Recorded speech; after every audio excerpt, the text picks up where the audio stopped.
मुनाफा का सौदा है। आपको इतना गुण देगी वही मूली मार्गशीर्ष महीने में कि वो खरीद कर खाओ, वो सस्ती है। आपको बॉडी को जो देती है ना उसको अनुसार वो सस्ती है 1 लाख रुपए। तो आयुर्वेद में एक ही मूली की 2 बात बताई। क्यों? क्योंकि वो है कब, आप पता चल गया ना, कब खानी है वो महत्व का। आप 50 मूली खा लो ऐसा नहीं, लेकिन 1 मूली आप कब खाते हो, बराबर है। वो मिल्स बनती थी ना, वो कापड़ मिल्स, पता है ना आपको, भी अरविंद मिल्स थी, सुना है ना, उसमें सब कारीगरों को भर्ती किया था आजादी के समय पर, मतलब बाद में। तो उसमें मशीन बिगड़ गया, कापड़ का मशीन था, बहुत बड़े मशीन्स लगवाए थे। तो गुजरात के बहुत सारे इंजीनियर्स आ गए, बराबर है, सब जगह पर सबने कुछ कर दिया अपने रीत से, तो भी ठीक नहीं हुए मशीन। तो वाराणसी का एक कारीगर था, इंजीनियर, पढ़ा कुछ नहीं था, लेकिन कोई भी मशीन वो ठीक कर पाता था, कोई भी मशीन दो उसको ठीक कर पाता था। और भारत में तो पता है ना आपको, कॉपी करने वाले हजारों लाखों लोग हैं। कोई चाइना से मशीन आ गया तो राजकोट कॉपी करके दूसरे महीने राजकोट निकाल देता। कोई भी मशीन डिजाइन देख ली कि उसका कॉपी कर देते हैं, इतना माइंड पावर है, बराबर है। तो वो आया, उसने देखी पूरी मशीनरी, जो पढ़ा भी नहीं कुछ भी, उसको पता, तो मशीन देख ली। उसने बोला हथौड़ा है एक? बोले है। तो हथौड़ा लिया, पूरा मशीन को देखा, टीपा मशीन को, वो एक स्क्रू था, उसको टक टक टक टक टक करके एक बार यहाँ का टक ये किया, दूसरी जगह गया, वहां पे वो कर दिया, तीसरी जगह गया, वहां पर कर दिया, 3 जगह पर कर दिया। वो बोले स्टार्ट करो, स्टार्ट की, स्टार्ट हो गई मशीन। सब इंजीनियर को लगा कि ये क्या हुआ। फिर उसको बताया कि कितना पैसा देना है, वो बोले 1000 रुपीज। उस टाइम हार्डली 10 और 20 रुपीज होगा। तो वो बोले कि केवल 3 हथौड़े मारने के 1000। तो बोले कि नहीं, हथौड़े 3 मारने के केवल 3 रुपए, बराबर। 3 हथौड़े मारने के आप 1000 ले रहे हो, ये तो बहुत गलत है, क्योंकि 3 हथौड़ा ही मारा, टक टक टक, 3 ही हथौड़ा मारा और 1000 रुपीज। बोले नहीं, बिल्कुल चीप, 3 हथौड़े मारने के 3 रुपए, और वो भी आप नहीं दोगे तो चलेगा, डिस्काउंट आप 997 रुपीज। हथौड़े कहाँ मारने हैं उसके? हथौड़े तो कोई भी मारता ही था, इतने इंजीनियर हथौड़े ही मारते थे। होता क्या था, कहाँ हथौड़ा मारना है वो डिसाइड करने का 997, हथौड़े मारने के 3 वो डिस्काउंट। उसी तरह आयुर्वेद बताता है आप कितना खाओ महत्व का नहीं है, कब खाओ और कैसा खाओ। आप कब सो महत्व का नहीं है, कैसे सो, आपकी स्लीप डीप कैसे हो जाए, जैसे आपकी थकान दूर हो जाए, आपको माइंड में शांति मिले, ये बहुत महत्व का है। अब आता है ऋतुचर्या का, वो मैंने बता दिया। अंतिम पार्ट आता है ऋतुचर्या के बाद का, रात्रिचर्या का, रात की नींद। लोग ठीक से सोते नहीं है, इसके लिए उसको बहुत साइकोसोमेटिक डिसीज होते हैं, स्वप्न आते हैं सबको, बराबर है। तो हमारा सपना आता है, बराबर है। क्यों? क्योंकि रात को जो हम अंतिम में जो देखते हैं सुनते हैं वो सबकॉन्शियस में पूरी रात रहता है। हम सीरियल्स देख देख कर सो गए, सास भी कभी बहू थी,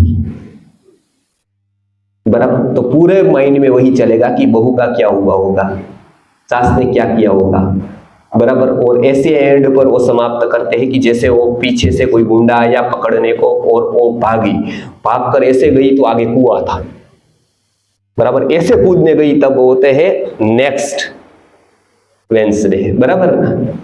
तो हमारे मन में हो रहे, उसने पूरा कर दिया, हमारे मन में चालू हो गया, क्या हुआ होगा, उसका पकड़ लिया होगा, या तो ये गिर गई होगी, क्या हुआ होगा। अब कोई इसमें है हमारे लाइफ की काम की चीजें, वो मर भी गई, वो आपको पता है, वो सब स्टूडियो में शूट होता है, फिल्म सिटी में शूट होता है, सबका सब झूठ होता है। तो एकता कपूर का इंटरव्यू था, वहां मुझे भी बुलाया था अहमदाबाद में।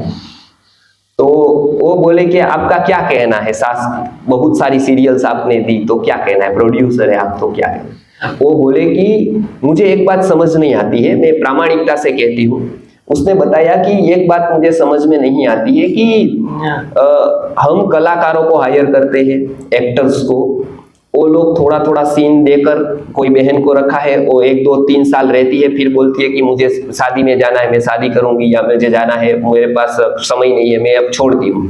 उसको पैसा मिलता है तो भी वो 3 साल में, 2 साल में सीरियल को छोड़ती है। वो छोड़ती है तो हमको क्या करना पड़ता है, उसको मार देना पड़ता है, एक्सीडेंट करवा देना पड़ता है सीरियल में, कि अब ये चली गई, नेहा चली गई, मीरा आ गई, बराबर है। या तो नेहा को एक्सीडेंट करवा दिया, प्लास्टिक सर्जरी कर दी, मीरा आ गई, वो दूसरे रूप में आ गई, बराबर। तो वो चले जाते हैं, बराबर। अनेक लोग का जो उसको शूट करने वाले हैं वो 2 इयर्स में, 3 इयर्स में चले जाते हैं, कैमरामैन वगैरह, एडिटर सब चले जाते हैं। लेकिन लोग होते हैं वो 700 एपिसोड्स देखते ही रहते हैं, वो बदलते ही नहीं है। एडिटर बदल जाता है, शूट करने वाला बदल जाता है, कलाकार बदल जाते हैं, लोग ऐसे हैं कि डेट बजा की सांस भी कभी बहुत ही कभी आएगा अभी।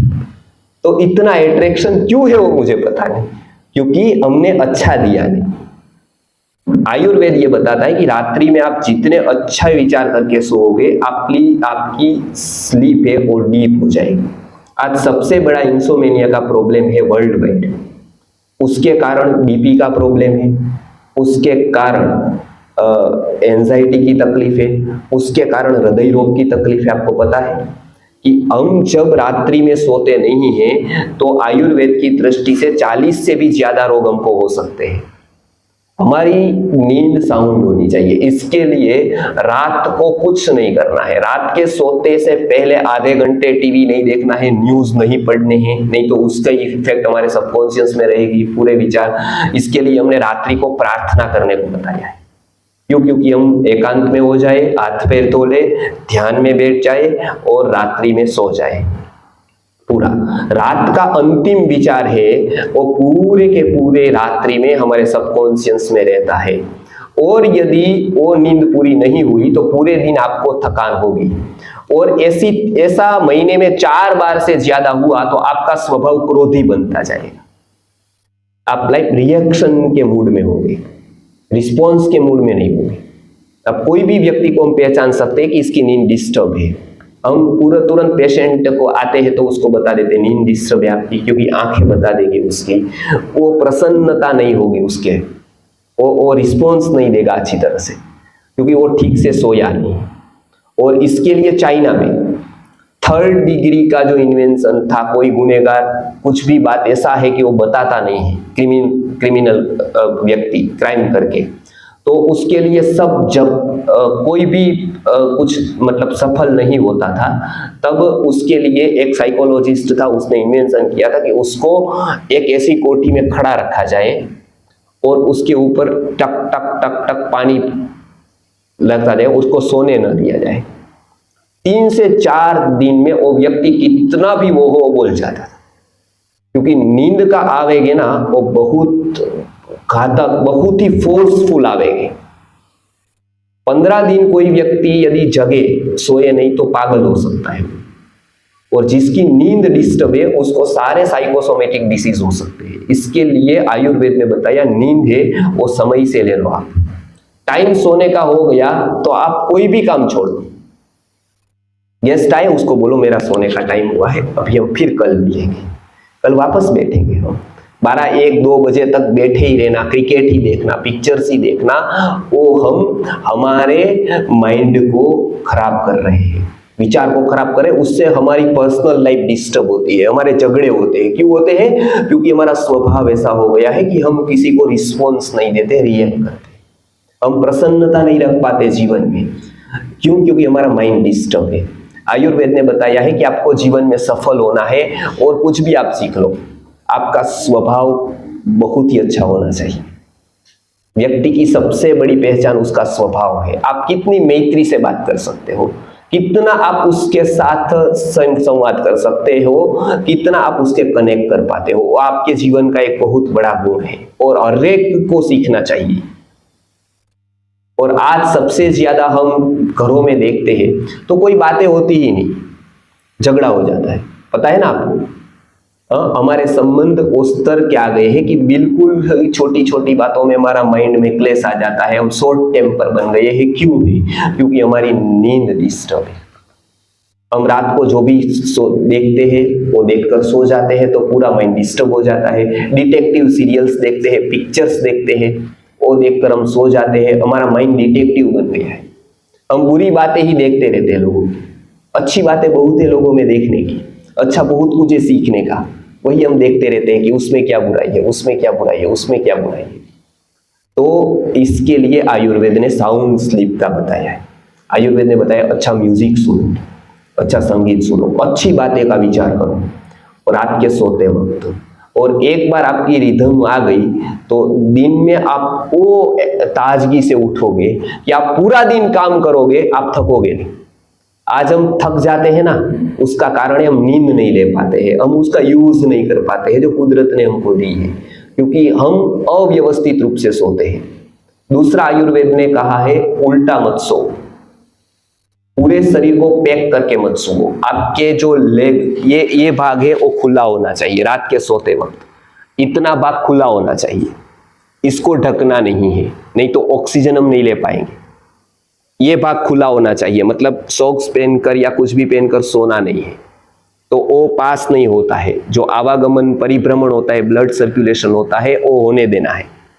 तो इसके लिए आपको सोना कैसे है, लेफ्ट हैंड साइड पर आप सो सकते हैं, जिसको हम इस करवट पर बोलते हैं वो, और ऐसे भी थोड़ी देर सो सकते हैं। और व्यवस्थित रूप से सोना है, उसमें ऐसे लगाकर अंगों को ये करके नहीं सोना है, बराबर है। बहुत लोगों को सोने के कारण आपको पता है स्लीप डिस्क होता है, बहुत लोगों को पेन होता है, वो सभी उसके कारण होता है अव्यवस्थित सोने को।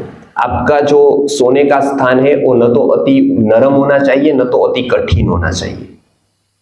आज हम लोग कंपनीज के जो गद्दे लाते हैं वो एकदम वो होते हैं स्मूथ, ऐसे में नहीं सोना चाहिए एकदम, नहीं तो गद्दा कठिन होना चाहिए, नहीं तो बहुत नरम होना चाहिए, जो हम ट्रेडिशनली यूज करते थे, आपको पता है ना, उस तरह का। वो पूरा दिन ऐसे बिछा कर नहीं रखना चाहिए, उसके ऊपर कुछ डाल देना चाहिए, क्योंकि दिन भर कुछ भी जाता है, तो रात को जो अपना सोने का स्थान है वो साफ करना चाहिए एवरीडे, और उसके बाद ही सोना चाहिए। तो आयुर्वेद ने हाइजेनिक ये सब बातें बताई है कि हमको नींद में बहुत उपयोगी है। रात को माथे पर तेल का मसाज करना चाहिए, तो नींद शांत आती है, हम बहुत ही साउंडली, बहुत ही अच्छी तरह से सो पाते हैं तब। और एक बार हमारी नींद अच्छी हो गई तो हम बहुत ही अच्छी तरह से स्वस्थ रह पाएंगे, जीवन पर हमारा व्यवहार अच्छा रह पाएगा, हमारा माइंड शांत रह पाएगा, हमारी मेमोरी बढ़ेगी, नहीं तो हमारी मेमोरी डिस्टर्ब होती है। आगे देखते हैं, आगे का है आहार पथ्यापथ्य प्रकृति के अनुसार। सबसे पहले हमको जानना है प्रकृति के अनुसार हमारा पथ्यापथ्य क्या है। प्रकृति आपको पता है सबको, हमारा स्ट्रक्चर, बराबर है ना। कुदरत ने हमारा एक स्ट्रक्चर डिजाइन किया है, वो हम माता पिता से लेकर आए हैं। हम जब गर्भ में थे तब उसको डिसाइड हो गया है, उसी के अनुसार हमारा बॉडी का स्ट्रक्चर होगा, ये बराबर है। इसको कहते हैं प्रकृति। लोग बराबर है, कनेक्ट हो पाते हैं, बराबर है। यस, एक और बात बोलने की, अभी जो बात बताया, प्रश्न आप लिख लीजिए, अब जो भी याद आए आप लिख लीजिए, प्लीज राइट डाउन। फिर हम प्रश्नोत्तरी में आप वो बात बताइएगा, ताकि मैं पूरा पहला विषय कर दूं। उसके बाद जो जो क्वेश्चन आंसर हम करेंगे आगे के सत्र में, वो मैं बता पाऊंगा आपको। तो सबसे बहुत महत्वपूर्ण बात है हमारी प्रकृति। हमारी प्रकृति क्या है? तो आयुर्वेद ने बताया है कि कोई कोई व्यक्ति कफ प्रधान होगा, कोई पित्त प्रधान होगा, कोई वात प्रधान होगा। अर्थात इसी में नेचुरली कफ ज्यादा रहेगा, नेचुरली पित्त ज्यादा रहेगा, नेचुरली वात ज्यादा रहेगा। इसके लिए आप 3 लोग ठंडा खाएंगे, एक को कोल्ड होगा, 2 को नहीं होगा, ऐसा होता है। कोरोना वाला एक गया, 4 को कोरोना हुआ, 40 को नहीं हुआ, ऐसा था ना? बराबर है, सबको नहीं होता है।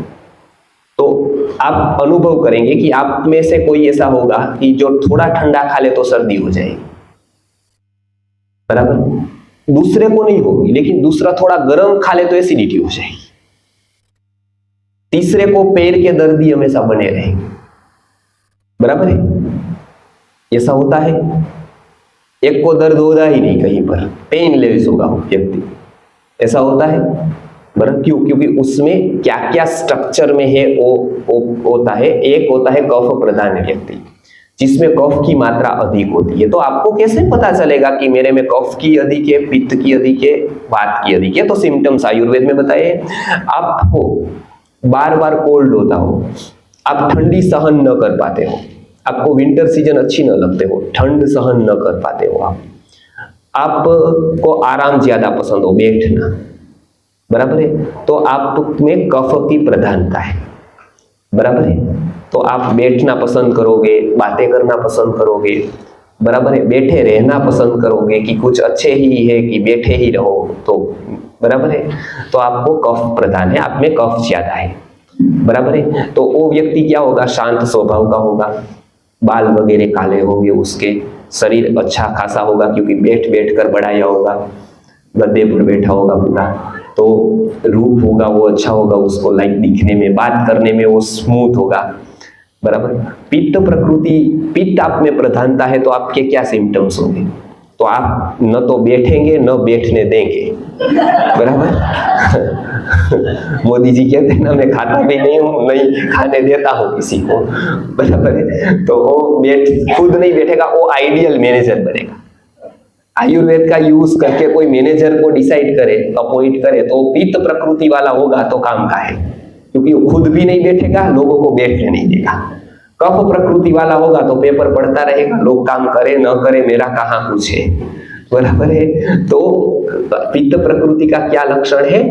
वो लाइक सास जैसा होगा, सास भी ऐसी होती है ना पहले के काल की, वो बहू को बैठने भी नहीं देती है, कुछ ना कुछ करती है, वो हो गया, वो हो गया, वो हो गया, पहले ऐसा। तो वो पित्त प्रकृति का लक्षण है। उसको जलन होगी, उसको बार बार एसिडिटी की तकलीफ हो सकती है, उसकी आंखें बड़ी होगी, वो क्या होगा, वो कोई भी उसमें जो मिशन चलाना है कोई भी, तो सारे मिशनरी होते हैं, मैनेजर होते हैं, लीडर होते हैं, ऐसी पर्सनालिटी पित्त प्रकृति वाली होती है। वो आइडियल चला सकते हैं ऑर्गेनाइजेशन को, क्योंकि वो हमेशा चालू रखते हैं किसी ना किसी को, स्फूर्ति वाले होते हैं, काम करने में स्पीडी होते हैं और परफेक्ट काम करते हैं। वो काम करते हैं तो बहुत परफेक्शन से काम करते हैं। वो पित्त प्रकृति का लक्षण है कि काम में उसको, पित्त प्रकृति वाले को काम दिया कि आप मानना कि बरोबर है, और कफ प्रकृति वाले को दिया तो पता नहीं, आधा हुआ होगा, आधा नहीं हुआ होगा, फॉलोअप लेंगे तब पता चलेगा कि अच्छा ये तो कहा था आपने लेकिन बाकी है वो भी। तो वो क्या होगा, एक हमारे पर प्रभाव है। तो वो क्या करेगा, पित्त प्रकृति वाला व्यक्ति मैनेजमेंट में कुशल होगा, सब चीजें बराबर रखेगा, बराबर, बहुत चौकसाई, जल्दी गुस्से हो जाएगा, वो उसकी प्रकृति होगी। फिर जल्दी गुस्से होकर भूल जाएगा, बराबर है, गुस्से भी जल्दी होगा, भूलेगा भी जल्दी। तो ऐसा मत मान लेना कि ये गुस्से वाला व्यक्ति है तो खराब है, वो उसका टेंडेंसी होता है। वो हमको व्यक्ति को समझने के लिए आयुर्वेद जरूरी है, क्योंकि हम वो मान लेते हैं कि ये गुस्सा करता है तो ये खराब व्यक्ति है, ऐसा नहीं होता है। उसकी टेंडेंसी ऐसी होती है, वो गुस्सा करके भूल जाना है। कोई गुस्सा नहीं करता है, वो मन में रखता है कि अब देख लूंगा मैं, तो वो ज्यादा खराब है। वो बोल देता है तो वो निकल जाता है उसका। इसीलिए पहले बहनें बातें कर देती थी, निकाल देती थी, तो उसके टॉक्सिन्स मन में नहीं रह जाते थे, इसके लिए उसको अटैक कम आते थे, अब ज्यादा आने लगे, क्योंकि वो भी अभी पुरुष की तरह सब कुछ करने लगी, राजनीति, पॉलिटिक्स, सब कुछ। पहले वो सरल थी तो वो कम था। वो हमारे माइंड के ऊपर रोगों का संभव है। पित्त प्रकृति वाला ऐसा होगा, वो गुस्से हो जाएगा लेकिन भूल जाएगा। फिर वात प्रकृति वाला कैसा होगा, तो वो कैसा होगा, वो चंचल होगा। थोड़ी देर इसको ये लगेगा कि मैं हीरो बन जाऊं, बराबर, क्योंकि वो देखेगा कि अच्छा उसको ऑस्कार मिल गया। फिर क्रिकेट देखने को जाएगा तो बोलेगा मैं क्रिकेटर बन जाऊं। प्रवचन सुनने आएगा तो बोले मैं कोई आचार्य बन जाऊं। हमारा माइंड भी ऐसा ही होता है, बराबर। वात प्रकृति का प्रभाव जिस पे ज्यादा होगा वो व्यक्ति का एक लक्ष्य नहीं होगा, वो बार बार बदलेगा अपने विचार को, कोई एक निश्चित नहीं होगा। सुबह ऐसा कहेगा कि नहीं ये ठीक है, दोपहर ऐसा कहा नहीं इतना ठीक नहीं है, उससे वो अच्छा है। वो मन की चंचलता होगी, क्योंकि वायु का स्वभाव चंचल है। फिर एक जगह बैठेगा नहीं, वो इधर उधर घूमता रहेगा। प्रवचन में भी आएगा तो एक अच्छी तरह से बैठेगा नहीं, थोड़ी देर को लगे मैं फोन करके आऊं, फिर फोन कर थोड़ी देर। शरीर से बैठेगा तो माइंड से नहीं बैठेगा। माइंड में भी विचार करेगा कि ये प्रवचन अच्छा नहीं, इससे अच्छा था मैं 2 लोगों को मिलकर आता, मार्केटिंग करके आता। बहन होगी तो सोचती है घर पे मैं ऐसे ही बर्तन मांझ छोड़ कर आई हूँ, यहाँ पता नहीं है, भारत में तो ऐसा विचार करते हैं, मांझ कर आती तो अच्छा था, इसने टाइम से चालू नहीं किया, इतने टाइम पर कपड़े धोकर आती में आ गई, ये बेकार है, इसमें तो ज्यादा अच्छा नहीं है, इससे अच्छा मैं YouTube का वीडियो देख लेती। तो पूरा प्रवचन से कनेक्ट नहीं हो पाते, वो प्रवचन के टाइम पर ही ये सोचते हैं कि इधर आना गलत हो गया, इतना अच्छा नहीं है, इससे YouTube पर अच्छे लगता है। तो वो क्या होता है, एक चंचलता होती है, वो वात की निशानी। अब आप अपने आप को ऑब्जर्व करिएगा कि मेरे में इसमें से क्या है। एक सिंपल, आपको मुझे बताना नहीं है, बराबर, नहीं तो आप यही बताएंगे कि नहीं मेरे में सब कुछ है, बराबर है। क्योंकि वो मेडिकल कॉलेज में गायनेक लेक्चर ले रहे थे, तो वो एनाटॉमी को समझा रहे थे।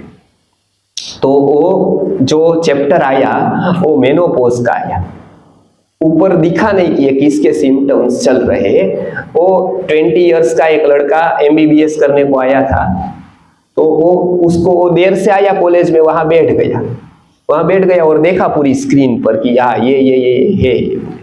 तो उसने हाथ खड़ा करके कहा मैडम ये मुझे सब कुछ हो रहा है, इसके लिए मेरा मेनोपॉज आने वाला है। तो आप उस तरह से यदि कनेक्ट करेंगे तो आपको लगेगा ये सब कुछ मुझे, बराबर, लेकिन ऐसा नहीं होता है। इसके लिए माइन्यूट ऑब्जर्वेशन अपनी बॉडी का जरूरी होता है। अच्छा, यदि आप माइन्यूट ऑब्जर्वेशन करते हो तो आपको लाभ क्या होगा पता है? आपको सबसे ज्यादा होम्योपैथिक दवा में उसका सपोर्ट मिलेगा। स्वामी जी ने बात की ना, होम्योपैथिक दवाई आपको तभी सूट करेगी जब आप अपना ऑब्जर्वेशन करते हो। यदि आप अपना ऑब्जर्वेशन नहीं करते हो, होम्योपैथी की एक भी दवाई आपको सूट नहीं करेगी, बराबर है। जितना आपका ऑब्जर्वेशन ज्यादा, उतनी होम्योपैथिक डॉक्टर को आसानी रहेगी आपकी दवाई निश्चित करने में, क्योंकि आपका स्ट्रक्चर वहां पर, क्योंकि वो आयुर्वेद से ही आया हुआ साइंस है। आयुर्वेद के 2 सिद्धांत, मर्दनम गुणवर्धनम और विषस्य विषम औषधम, बराबर, ये 2 पर पूरा होम्योपैथी का साइंस खड़ा हो गया। होम्योपैथी पर हमने बहुत सारे कार्य किए हैं, उसमें होम्योपैथी का जो साइंस निकला वो ऐसे निकला कि एक नीम के पत्ते में, बराबर है, एक नीम के पत्ते का रस निकालकर उसका 1 ड्रॉप लेकर उसको अल्कोहल के साथ मिक्सिंग प्रक्रिया करके, बराबर, डाइल्यूट करके उसको 1 ड्रॉप में से बहुत सारी दवाई बनाते हैं। क्यों? क्योंकि मर्दनम गुणवर्धन। जब नीम का रस वो अवस्था में आ जाए कि वो डिटेक्ट ही न कर पाए कोई भी प्रकार का इंस्ट्रूमेंट, वो न जान पाए कि इसमें नीम है, समझ गए आप, उतना प्रोसेस करने की अवस्था आ जाए, तब उसका एनर्जी के रूप में रूपांतरण हो जाता है, ट्रांसफर हो जाता है वो एनर्जी में, और तब वो आपकी बॉडी में बहुत इफेक्ट दिखाता है। आयुर्वेद का ये रस का सिद्धांत है, मर्दनम गुणवर्धनम। इसके लिए पहले के काल में लोग रस बनाते थे ना, 8-8 दिन घोटते थे उसको। घोटने से क्या होगा? मर्दन होगा तो उसके गुण बढ़ते जाएंगे, मर्दनम गुणवर्धनम, बराबर। दूसरा, होम्योपैथी का यह सिद्धांत है कि जो मेडिसिन स्वस्थ व्यक्ति लेगा और जो उसके सिम्टम्स होंगे, वो सिम्टम्स वाले के लिए ये दवाई औषधि हो जाएगी। जैसे नक्सोमिका ली स्वस्थ व्यक्ति ने तो कॉन्स्टिपेशन होगा। कैसा कॉन्स्टिपेशन होगा? तो इस तरह का होगा, प्यास कम लगेगी, उसको ये होगा, तो उसके 25 सिम्टम्स होंगे। तो 25 सिम्टम्स जिसके हैं उसके लिए नक्सोमिका दवाई का काम करेगी। क्यों? क्योंकि विषस्य विषम औषधम, जो वस्तु जो कर सकती है वो वस्तु वो रोग को मिटा सकती है। जहर लिया तो व्यक्ति को पॉइजन असर होगी, इफेक्ट होगी, तो पॉइजन असर में क्या काम करेगा? विष, पॉइजन ही काम करेगा। पता है ना आपको, पॉइजन को निकालने के लिए पॉइजन चाहिए, विशस्य विषम औषधम, इसके ऊपर पूरा होम्योपैथिक का साइंस डेवलप हुआ, लेकिन उसके बेस में रूट में आयुर्वेद। आयुर्वेद को कोई भी कोई पद्धति निगलेक्ट नहीं कर सकती। क्यों? क्योंकि उसने पूरा का पूरा मनुष्य का स्ट्रक्चर को जान लिया है। तो ये बहुत महत्व है अपनी प्रकृति को जानना। आपको फिर इमरजेंसी में आपको पता होना चाहिए कि मेरा वात बढ़ गया तो मुझे क्या क्या खाना है, क्या छोड़ देना है। लाइक वो सिम्टम्स आते हैं, लाइक आपको कभी भी पैरालिसिस आ जाए तो उसके लिए एक बहुत अच्छी दवाई आयुर्वेद में बताई, तिल का तेल। तिल का तेल पता है? बराबर है। तो वो तिल का तेल 50 ग्राम लेकर उसमें थोड़ा लहसुन डालकर तुरंत पिला देने से अंग की विकृति नहीं होती है पैरालिसिस के बाद। अंग विकृति पता है ना, लाइक पार्ट्स में जो हम पार्ट्स में कुछ हो जाता है, विकृति हो जाती है, वो नहीं होती है। बराबर। अरड़ीकर दादा अहमदाबाद के बहुत प्रसिद्ध वैद्य थे, उन्होंने लगभग 300 से 400 पेशेंट को ये सब करवाया और पैरालिसिस आने के बाद भी वो आज अच्छे हैं। और हम ऑथेंटिक प्रयोग ऐसे आयुर्वेद के एक मिनट के वीडियो में बताए हैं जो शॉर्ट्स है यूट्यूब पर। बराबर। आयुर्वेद के शॉर्ट्स है हमारे यूट्यूब चैनल, आप देखेंगे आचार्य मेहुल भाई, तो उसमें पूरे के पूरे शॉर्ट्स दिए हुए हैं। उसमें पूरी की पूरी बातें बताइए कि आपको जब भी इमरजेंसी आ जाए। कोरोना के समय पर हमने बहुत लोगों को बताया था कि कुछ भी आपको इन्फेक्शन आ जाए, आपका पहला स्टेप क्या होना चाहिए। पहला स्टेप, सबसे पहले किसी भी प्रकार का इन्फेक्शन हो, आपको पानी उबाल कर पीना है, बॉइल करके पीना है। ठंडे पानी से कोई भी रोग बढ़ता है, ये आयुर्वेद कहता है। बराबर। सबसे पहला काम आपको ये करना है, वाटर बॉइल करके पीना शुरू करना है। दूसरा सबसे महत्वपूर्ण काम यह है कि आपको वातावरण में धूपन करना है। धूपन को आप पहचानते हैं? धूप। बराबर। आयुर्वेद में सबसे एक अलग पद्धति है धूप कल्प की, कि आप अच्छा धूप रोज घर पे करते हो, आप बहुत सारे डिसीज से बच पाओगे। क्योंकि धुआं हमारा नाक नहीं लेता है, नोज केवल नहीं लेता है, पूरा बॉडी लेता है। इसके लिए हम जब डीजल वगैरह के धुआं हमारे अंदर जाता है तो पूरा यहां से नहीं जाता है, पूरा बॉडी उसको लेता है और तुरंत ब्लड में मिल सकता है। धुएं के परमाणु सबसे सूक्ष्म माने गए हैं, तो अच्छा धूप होगा तो हम प्रसन्न हो जाएंगे। और यहाँ डीजल का धुआं किया या दूसरा किया तो हमारे देह डिस्टर्ब हो जाएंगे, हमारे माइंड पर इफेक्ट करता है। अच्छी सुगंध हुई तो आप तुरंत कनेक्ट पर। इसके लिए हम जब प्रोग्राम करते हैं तब देखिए आप क्या होता है, धूप होता है, पता है आपको? क्योंकि वो शादी वगैरह है, कोई फंक्शन है तो धूप होता है। भारत ने इसका पहली बार प्रयोग किया और एक केवल धूप से बहुत सारे गुजरात के गांव ऐसे थे जिसमें हमने कोई पर्टिकुलर औषधियों के धूप कराए। तो कोरोना के समय पर वहां कोरोना नहीं था, कोरोना के टाइम पर इतना इन्फेक्शन था तो वहां नहीं था, वहां धूप करते थे रोज।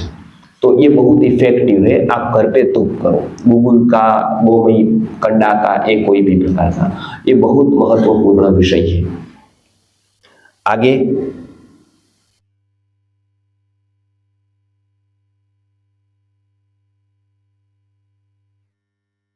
आगे के सत्र इसके ऊपर है पंचकोश विकास, गर्भ विज्ञान, कैसे ये सब कुछ जो मैंने बताया है उसका पूरा आधार गर्भ विज्ञान और पंचकोश विकास है। हमारे शरीर के पंचकोश क्या है, कैसे हम उसका डेवलपमेंट कर सकते हैं, कैसे हम उसको जान सकते हैं। और ये केवल हमारा नहीं है, हमारे बच्चों में भी है। बराबर है। मनुष्य जीवन का है पूरा साइंस, वो साइंस आयुर्वेद ने बताया है।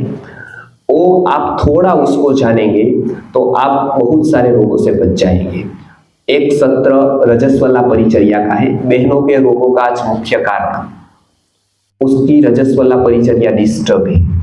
वो अंशु दीदी जी बताएंगे कि उस समय मेंसिस में जब होंगे तब उसमें क्या करना है, क्या नहीं करना है। यदि आप वो फॉलो नहीं करते हैं तो वो एक साइंस है, वो अपने रीत से ही बॉडी काम करेगा। यदि आप वो फॉलो नहीं करते हैं तो सिस्ट या फिर ऐसे बहुत सारे पीसीओडी, पीसीओएस जैसे बहुत सारे रोग हो जाएंगे जो गर्भाशय संबंधित होंगे। आज इनफर्टिलिटी बढ़ रही है, इतने आईवीएफ सेंटर खुल रहे हैं, इतने आईवीएफ हो रहे हैं। क्यों? क्योंकि हम वो साइंस को जानते नहीं है, हम उसको डिस्टर्ब करते हैं, हमारी साइकिल को डिस्टर्ब करते हैं। कोई पशु पक्षी को आईवीएफ नहीं कराना पड़ता है, लेकिन मनुष्य को कराना पड़ता है। तो इसके बारे में अंशु दीदी जी बताएंगे। बहुत महत्वपूर्ण बहनों का विषय है ये, और हमने ये प्रैक्टिकल करके दिखा दिया है। लगभग 450 दंपत्ति जिसका मना कर दिया था कि इसको संभावना ही नहीं है संतति की, उसको कोई गर्भ की, उसके ऊपर हमने नेचुरली रूप से ही उसको गर्भ धारण करवा के औषधि दी और वो सफल हुई। बहुत सारे बहनों को पीसीओडी, पीसीओएस में रिजल्ट मिला है, मेंसेस में रिजल्ट मिला है। तो बहुत सारे रोगों में हमारे गुजरात में से लेकर राजस्थान से लेकर महाराष्ट्र से लेकर बहुत सारे लोगों को इसके विषय पर नॉलेज मिला है, और यूट्यूब पर भी आप देख सकते हैं, बहुत सारे वीडियोस उसके हैं। तो ये पूरा का पूरा जो हम बताते हैं वो अनुभव है, प्रैक्टिकल है, कोई भी बात ऐसी नहीं है कि जो केवल बता दी हो, उसका बेस है पूरा। तो इसके ऊपर आप थोड़ा देंगे तो बहनों को ये लाभ होगा। क्यों? क्योंकि जब परिवार को हमने देखा भारत में तो बहुत सारे झगड़े होते थे, बहुत सारा कुछ घर पे परिवार की अच्छी व्यवस्था नहीं थी। उसमें बहुत सारा कारण ये था कि बहनों का मेंसेस साइकिल डिस्टर्ब था। मेंसेस का साइकिल डिस्टर्ब होने के कारण स्वभाव डिस्टर्ब था, गुस्सा वाला हो गया था, और वो गुस्सा वाला स्वभाव होने के कारण उसका पूरा परिवार डिस्टर्ब हुआ। इसके लिए एक स्त्री डिस्टर्ब हो जाती है तो पूरा परिवार डिस्टर्बेंस को महसूस करता है। तो इसके लिए बहन रजस्वला परिचर्या का बताएगी। पंचकोश के विकास के बारे में, गर्भ विज्ञान के बारे में मैं बताऊंगा। उसके ऊपर पूरे के पूरे सीरीज है हमारी अभी दोपहर में, तो उसके ऊपर मैं थोड़ा मतलब विस्तृत से बताऊंगा कि पंचकोश हमारे क्या है और इसको हम कैसे पहचान सकते हैं। ये सब जानने का लाभ ये है कि हमारे बॉडी को हम स्वस्थ रख पाए, हमारे कोशों को हम व्यवस्थित रूप से जान पाए, हमारा मेंटल डेवलपमेंट, किसी को भी मेमोरी की समस्या है तो हम उसको ये भी सिखाते हैं कि आपकी मेमोरी को कैसे बढ़ाना है, आपको कैसे स्वस्थ रहना है, प्रसन्न रहना है। तो उसकी भी हमारी शिविर होती है, जो ऐसे 6-6, 7-7 घंटे के सत्र होते हैं, और उसमें हम ये समझाते हैं कि बाहर का कोई भी वस्तु आपको कैसे डिस्टर्ब करता है और वो आपको कैसे छोड़ना है। बराबर है। अभी प्रश्नोत्तरी का समय है तो लोग प्रश्न पूछते जाएंगे, मैं उसके जवाब देता जाऊंगा। तो जो ये सत्र संबंधित है वो प्रश्न पूछे, और उसके बाद और भी आप प्रश्न पूछ सकते हैं। तो कंटिन्यू करेंगे प्रश्नोत्तरी से। हाँ जी, यस, हाँ जी। सर मेरा क्वेश्चन ये है, तो आपने ब्रह्म मुहूर्त बताया, यदि कोई ब्रह्म मुहूर्त से पहले हो जाए उसका भी ओके, क्वेश्चन है ब्रह्म मुहूर्त में कोई पहले भी उठता है तो क्या है, ऐसा है ना? तो उसको केवल ये ध्यान रखना है कि उसकी नींद पूरी हो जानी चाहिए, जोर जबरदस्ती नहीं उठना है। बराबर है। हम बताते हैं राम जगाए तब उठना है, अलार्म जगाए तब नहीं। बराबर है। तो वो क्या होता है, हम जोर जबरदस्ती उठते हैं तो बहुत टाइम तक हम वो रिदम सेट नहीं कर पाते हैं। तो आपको नींद आती हो, आवेग आता हो नींद का, तो नहीं उठना है, तो ब्रह्म मुहूर्त में ही उठना है। लेकिन उससे पहले यदि आपकी आदत है, आप जल्दी सो जाते हैं, आपको साधना करनी हो तो उससे पहले उठ सकते हैं। लेकिन आपको फिर सोने में ध्यान देना पड़ेगा, फिर टाइम से सोना होगा ताकि आपकी नींद पूरी हो सके। कारण ये था कि जो मल त्याग की जो प्रोसेस है उसमें मुझे समस्या है, तो वही उत्क्रम थी इसके कारण, तो मेरा नींद पूरा हो जाता है, जल्दी सोता हूं, और उसके बावजूद ये थोड़ा सा नहीं, ये कारण में नहीं है। आपकी नींद पूरी हो जाती हो तो कोई समस्या नहीं है जी। बाहर जोर जबरदस्ती लोग उठते हैं 3 बजे, 3:30, तो ऐसा नहीं, ब्राह्मण मुहूर्त में उठना है। ठीक है, ओके। और कोई? यस। अभी आप एक स्लाइड पे उसमें काफी सारी चीजें ऐसी हैं जैसे बटर मिल्क भी अयोग्य में लिखा है। ओके, हाँ, उसको समझना चाहते हैं। वैसे तो सारे एलिमेंट्स काफी मेजर एलिमेंट हम लेते हैं अयोग्य में। हाँ, उसकी जो एक पर्टिकुलर मेथड है, हम क्या करते हैं, लाइक बाहर से लाकर ले लेते हैं। बराबर है। तो आपको वो जो बटर मिल्क के गुण बताए हैं वो उसमें नहीं होते हैं, आप समझ गए। आयुर्वेद में बताया है कि आप घर पर जब बनाते हो और वो जब आप लेते हो तो वो गुण है, लेकिन आप पैकेट में मिलता है वो लेकर आओ तो वो गुण नहीं है। लाइक मैं एक उदाहरण आपको बताता हूँ, दूध है। लाइक तो दूध का सबसे पहले आयुर्वेद ने बताया कि दूध एक पूर्ण आहार है, आपको लेना आना चाहिए, बराबर है। ये एक मान्यता पूरे विश्व में गई और बाद में साइंस ने भी प्रूव किया कि ये okay, milk is perfect food, तो ये पूरा हुआ, बराबर है। अब क्या हुआ कि दूध को सबसे पहले एक प्रोसेस हुई, उसको पेस्चुराइज कहते हैं, बराबर है। फिर एक दूसरी प्रोसेस हुई, उसको स्टरलाइज कहते हैं। ये दोनों में कोई तकलीफ इतनी नहीं थी, हालांकि आयुर्वेद की दृष्टि से दोनों अयोग्य था। किसी वस्तु को इतना गर्म करना तो मतलब उसके गुण खो गए, आपने बहुत गर्म कर दिया ताकि उसमें बैक्टीरिया ना आ पाए, लेकिन आपने उसका वो भी किया कि उसमें जीवंतता खो दी, क्योंकि जब वस्तु में प्राण तत्व रहता है तब बैक्टीरिया भी लगता है। विनोबा भावे जी थे, बराबर है, वो आश्रम का संचालन एक व्यक्ति को करते थे, तो वो दो प्रकार के राइस को कहते हैं, एक पॉलिश्ड राइस और एक अनपॉलिश्ड राइस। तो नया नया मैनेजर आया, उसने बताया कि ये जो अनपॉलिश्ड राइस लेते हैं ना, तो उसमें कीड़े पड़ते हैं, इसके लिए आश्रम में अभी हम थोड़ा बदल करेंगे, वो उसमें कीड़े पड़ जाते हैं तो 2-3 किलो फेंक देना पड़ता है एवरी मंथ। तो पॉलिश्ड राइस ट्राई किया तो उसमें नहीं पड़ते हैं, इसके लिए हमें ना विनोबा भावे को बताया कि हम पॉलिश्ड राइस ही परचेस करेंगे।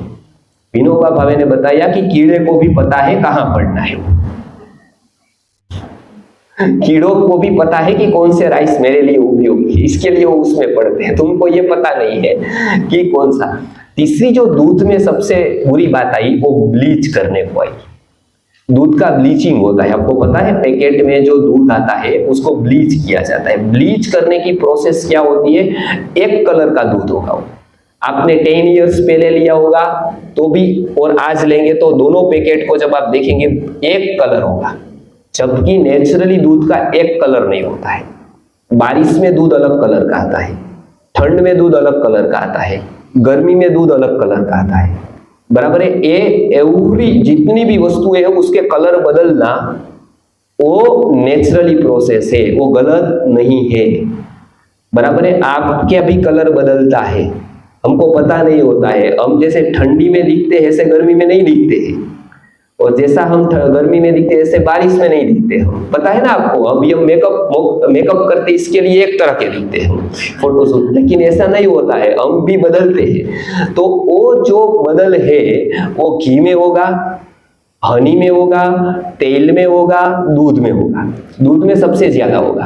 अब हमको आदत क्या पड़ गई, कंपनी ने आदत लगा दी कि एक कलर का आना चाहिए, आपका सिरप एक कलर का, आपका गोली एक कलर का, बराबर है, आपका ये वस्तु एक कलर का। तो वो आदत हमारे मन में डाल दी, एक कलर का है वो ओरिजिनल है, तो दूध भी एक कलर का करना पड़ा। अब एक कलर का तो है नहीं, तो उसके लिए क्या करना पड़ा, ब्लीच करते हैं। ब्लीच करने के लिए केमिकल यूज होते हैं, तो जो मिल्क व्हाइट एंड व्हाइट आता है वो ओरिजिनल कलर नहीं, वो ब्लीच करने के बाद का किया हुआ कलर है। तो ये हमारे शरीर में ये सभी जो मीट्स है उसके लिए वो कंपनी करती है, और उसके कारण हमारे शरीर में केमिकल जाते हैं, इसके लिए हम ये बताते हैं, बराबर है। बटर मिल्क ऐसे ओरिजिनली लेना ही है, लेकिन जो हम बटर मिल्क बताते हैं वो बटर मिल्क नहीं है, जिसको मिल्क मानते हैं वो मिल्क नहीं है। महाभारत में एक कथा आती है, आपको पता होगा, अश्वत्थामा का बेटा था, द्रोणाचार्य का बेटा था अश्वत्थामा, पता है आपको। अब उसने क्या कहा, वो बोला कि माँ मुझे दूध पीना है, दूध पीने के लिए बताया, तो उसके पास गाय थी नहीं, वो गुरुकुल छोड़कर राजकुमार कॉलेज के प्रिंसिपल बने थे, उसके बाद बने, पता है ना वो आपको। गुरुकुल को छोड़कर ज्वाइन किया राजकुमार कॉलेज को, फिर रथ थी, गाड़ी थी, बस अपनापन खो गया, वहां स्वतंत्रता नहीं थी, वो पिंजड़ा आ गया कि आपको इतना ही बताना है, बराबर है। हम हमेशा बताते हैं, कोई संस्था हमको इनवाइट करती है कि आपको ये बोलना है यूनिवर्सिटी में, तो हम मना करते हैं, आपका पिंजड़ा नहीं चाहिए हमको, बराबर है। हम पुरस्कार नहीं लेते हैं, पैसा नहीं लेते हैं, हाँ, लेकिन बताना वो हमारे रीत से होगा, और हमको पता है आपको क्या बताना है और कितना बताना है, वो तो हमको पता है ना। आपके आंख देखकर हम जान जाते हैं कि मेरा टाइम पूरा हो गया, अभी किसी को बताना नहीं पड़ता है कि आपका टाइम पूरा हुआ। आप सोने लगते हैं तो मुझे लगा मेरा सोने का टाइम हो गया है, बराबर है। तो उसमें क्या हुआ कि वो अश्वत्थामा ने बताया कि मुझे मिल्क चाहिए, तो उसके पास मिल्क था नहीं, तो उसने क्या किया, उसकी माँ ने कि एक आटा लिया, पता है ना आपको, आटे में पानी डाला, पानी डालकर हिला दिया, मिक्स कर दिया बिल्कुल उसको, और मिक्स करके ये बताया लो बेटा मिल्क है। तो मिल्क पी लिया उसने, उसको पता भी नहीं चला ये मिल्क नहीं है। तो केवल एक बार महाभारत में द्रोणाचार्य की पत्नी कुपी ने ही उसको मूर्ख बनाया, अपने बेटे को अश्वत्थामा को अच्छे के लिए, बराबर है। उसको बताइए दूध है आप पी लो। आज पूरी कंपनी हमको मूर्ख बना रही है, पैकेट देकर कि ये दूध है पी लो आप, वंडरफुल दूध है, बराबर है। और हम मान लेते हैं कि यही दूध है क्योंकि व्हाइट है, लेकिन वो हम नहीं जानते हैं कि उसमें पेस्चराइज हुआ है, स्टरलाइज हुआ है, ब्लीचिंग हुआ है, और उसमें बहुत सारे केमिकल्स यूज हुआ है, और वो कब दोहा है, 3 दिन 4 दिन 5 दिन पहले। आप कब पी रहे हो, आफ्टर 5 डेज 7 डेज, और वो आप कहते हो कि विटामिन ए की डेफिशिएंसी है, मिल्क पीते हैं तो भी, तो क्या होगा, वो मिल्क नहीं है, आप समझ गए ना, ऐसे वो बटर मिल्क भी नहीं है। ओके, आगे के प्रश्न लेंगे जी। हाँ जी, आगे।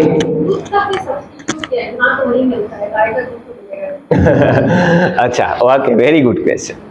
हाँ, ये हमारा दायित्व होता है कि उसको इस तरह से समझाया जाए, क्योंकि अमृत तो है लेकिन स्वर्ग में है, तो भी क्या है, बराबर है। तो दूध डेफिनेटली अच्छा है। आपके लिए एक ऑप्शन बच जाता है घी का, बराबर है।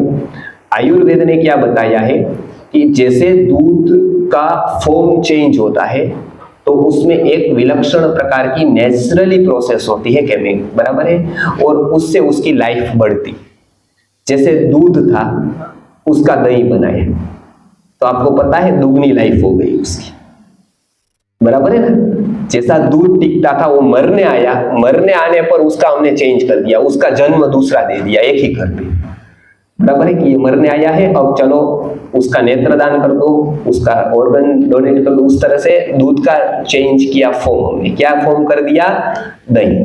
दही का फॉर्म चेंज किया मक्खन के रूप में, और मक्खन का घी का मिनिमम 10 ईयर्स, ओरिजिनली घी है मिनिमम 10 ईयर्स, बराबर है। और उसके बाद 100 ऑफ ईयर्स घी खराब नहीं होता है यदि वो ओरिजिनली बना है और व्यवस्थित रूप से बना है। बाकी ऐसे भी अभी का घी है तो 3-4 साल तो कुछ होता ही नहीं। तो सबसे अच्छा ऑप्शन है, दूध आपके पास नहीं है, घी हो सकता है, क्योंकि वो रहता है लॉन्ग टाइम तक, तो उसके स्थान पर घी का यूज करें, बराबर है। दूध के स्थान पर घी का यूज करें, वो एक बहुत ही अच्छा ऑप्शन है जी। आगे जी, लास्ट क्वेश्चन, यस। मेरा प्रश्न तो लेकर ही है, यहाँ पे आजकल डॉक्टर दूध मना करते हैं बच्चों को देने के लिए, और बहुत सारी थ्योरी चल रही है वेगन बनने की, दूध इसलिए खराब है क्योंकि वो जिस तरह से गाय और जानवरों का दूध निकाला जाता है हार्मोन डालकर, वो शरीर को नुकसान करता है। तो उसी दूध से तो घी बनाया जा रहा है, उसी दूध से बटर मिल्क बनाएंगे, उसका असर वहां तक नहीं हुआ। हाँ, वो मैं घी नहीं कहता हूँ, फिर वापस आपको मैं इस तरह का दूध है उसको दूध नहीं कहते, आप समझ गए ना। वो दूध आर्टिफिशियल है, वो दूध नहीं है, वो हम जो व्यवस्थित रूप से दूध निकालते हैं तो दूध है। अच्छा, वो जो घी आप जिस दूध से घी का बताते हैं, वो घी तो डेफिनेटली नहीं लेना चाहिए। हम जो घी का कहते हैं वो ओरिजिनल दूध से बनाया हुआ, वो मिल सकता है ना, वो 5 साल तक अच्छा रहता है तो इंडिया से आ सकता है, मतलब उसमें गौशालाएं बहुत है जो वो करती है, अच्छा घी बनाती है, ट्रेडिशनल वैसे घी बनाती है, तो वो घी का मैं बता रहा हूँ। अच्छा, वेगन थियरी जो आई है वो जो क्रिटिसाइज करती है, वो यही दूध को लेकर प्रतिक्रिया के रूप में निकली है।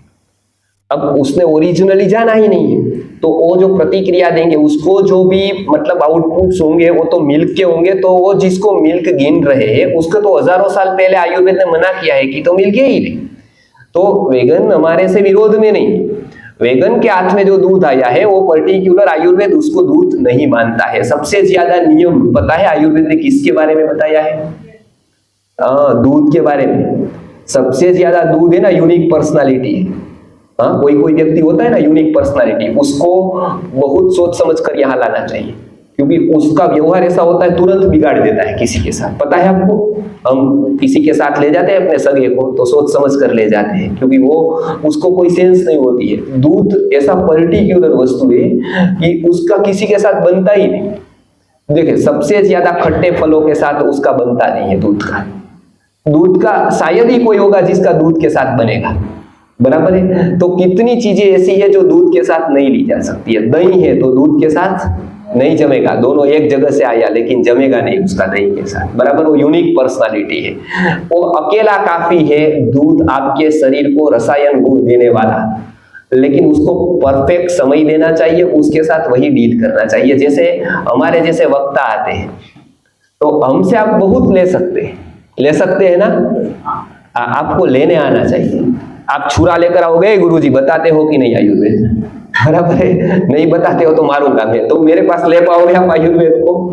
तद्विद्धि प्रणिपाते न परिप्रश्नेन सेवया, उस तरह से दूध आप पर्टिकुलर थोड़ा लेंगे तो काफी है। वो दूध से बनाया हुआ घी, वो घी अमृत तुल्य है, वो घी बहुत इफेक्टिव है, मतलब वो घी। ये जो बताते हैं वो उसका हमने बहुत सारी थ्योरी का उसके ऊपर लिखित में गवर्नमेंट को भी भेजा है।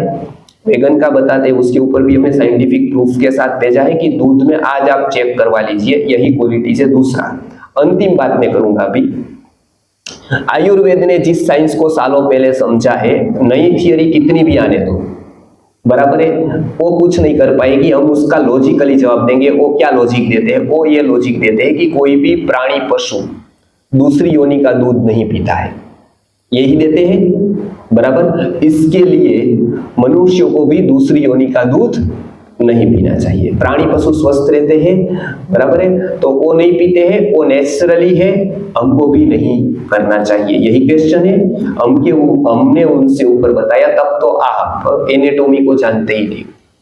क्यों? क्योंकि आपने ही दो प्रकार की एनाटॉमी बताई है। प्रोडी प्राणी पशु का आंत्र की रचना इंटेस्टाइन की और मनुष्य की अलग अलग है। मनुष्य जैसी एक की भी नहीं है। पूरे प्राणी पशु 4 पैर से चलते हैं, 2 पैर से चलने वाले पक्षी भी है, उसकी अलग सिस्टम है। मनुष्य एकमात्र ऐसा है कि जिसकी रचना अलग है, पहली बात। दूसरी बात, यदि ऐसा है तो कोई प्राणी पशु ब्रश नहीं करता है कोई, तो भी उसको दांत अच्छे रहते हैं। आप छोड़ दो, आपके रहेंगे। रूट कैनाल अभी भी करवानी पड़ती है, तो तब तो क्या होगा, पूरा 50 रूट कैनाल होगा 32 दांत में, बराबर। तो दांत को साफ नहीं करेंगे तो नहीं चलेगा। कोई प्राणी पशु स्नान नहीं करता है, कुत्ते को स्नान नहीं चाहिए, वो आप करवाते हो उसको, बराबर, जोर जबरदस्ती। उसको स्नान की जरूरत नहीं है, वो स्नान करने पर बीमार होते हैं। गाय को आपने स्नान करवाया, गाय बीमार पड़ेगी। हमने स्नान नहीं किया, हम बीमार पड़े, बराबर। कोई प्राणी पशु कोई भी साफ नहीं करता है मल के बाद, बराबर, हम करते हैं। तो हमारा पूरा का पूरा प्रकृति अलग है। पशुओं को देखकर नहीं करना है कुछ भी, वो बीमार नहीं होते, उसका अलग है। उसको वेगन को ये लेकर कि वो दूध नहीं पीता है तो हम भी नहीं पिएंगे, तो उसको वो जरूरी नहीं है पोषण के लिए, हमको वो पोषण के लिए बहुत जरूरी है। तो ये बराबर है। ये दूसरा, वो कहते हैं कि वो प्राणीज द्रव्य है। तो आयुर्वेद ने माना है कि आप उत्पत्ति देखो, प्राणी को द्रव्य को लेने का मना नहीं है, उसको दुख नहीं होना चाहिए लेते वक्त, और वो ऊपर कर भाव से देना चाहिए, वो नेचुरली है। गाय पे आप दूध दोगे तो गाय कभी बीमार नहीं होगी, और गाय को आप 5 दिन दोगे नहीं तो गाय बीमार हो जाएगी। वो पता है आपको, गाय को दूध निकालेंगे नहीं तो कुदरत ने अधिक दूध दिया है गाय को, वो वहां रहेगा, उसकी गांठें बन जाएगी। जैसे आप बच्चों को फीडिंग नहीं करवाओगे तो वो दूध की गांठें बन जाएगी, तो ब्रेस्ट में बहुत तकलीफ होगी, पंप से निकालना पड़ेगा, ब्रेस्ट पंप से, पता है ना आपको। वो कुदरत रूप से दिया है देने के लिए, उसमें जो दूध आया है वो उसके बच्चे के लिए आधा आया है, आधा हमारे लिए आया है। यदि वो आधा पिएगा, आधा रह जाएगा तो गाय बीमार होगी या कोई भी पशु बीमार होगा। तो वो बात वेगन थियरी की नहीं है कि वो वस्तु है वो कुदरती रूप से अधिक दिया है। दूसरा, अंडा खाते हो, वो भी प्राणी है। अब अंडे की जो प्रकृति है उसकी उत्पत्ति कहां से होती है? सेक्स फीलिंग से होती है। उसके मूल में क्या है? अंडा कैसे उत्पन्न होता है? बेस में क्या है? सेक्स फीलिंग है। सेक्स हुआ, उसके बाद अंडा तैयार हो गया, उसके बाद वो अंडा तैयार हो गया, खाने के बाद वो क्या बढ़ाएगा? सेक्स फीलिंग बढ़ाएगा, काम को बढ़ाएगा, बराबर है, उष्णता को बढ़ाएगा, बराबर है, तो वो बढ़ेगी, अननेसेसरी बढ़ेगी, बराबर है। दूध कैसे बना? वात्सल्य से बना। बच्चे के ऊपर वात्सल्य आया तो दूध प्रवृत्त हुआ। सेम दूध को लेंगे, आप में क्या बढ़ा? वात्सल्य बढ़ा। आप में प्रेम की भावना का विकास हुआ, वात्सल्य बढ़ा, दूध से बढ़ा। इसके लिए मिल्क को आयुर्वेद ने बहुत बहुत डिफाइन किया है, एक चैप्टर पर, कि दूध को आप जान लो, आपका जीवन का अंग है, क्योंकि हम जन्म से ही अन्न नहीं ले सकते हैं। क्या ले सकते हैं? दूध, बराबर, बाय बोर्न हम उस बोर्न से ही दूध को ले सकते हैं। तो दूध का तो बहुत है, हमारे वीडियो है दूध गाथा, यूट्यूब पर 10 वीडियो है दूध गाथा के बारे में, बराबर है। तो इसके ऊपर हम बाद में बात करेंगे। बहुत महत्वपूर्ण विषय पंचकोश का विकास, गर्भ विज्ञान नेक्स्ट सत्र में है, आप उस पे समय सर आ जाइए भोजन करने के बाद।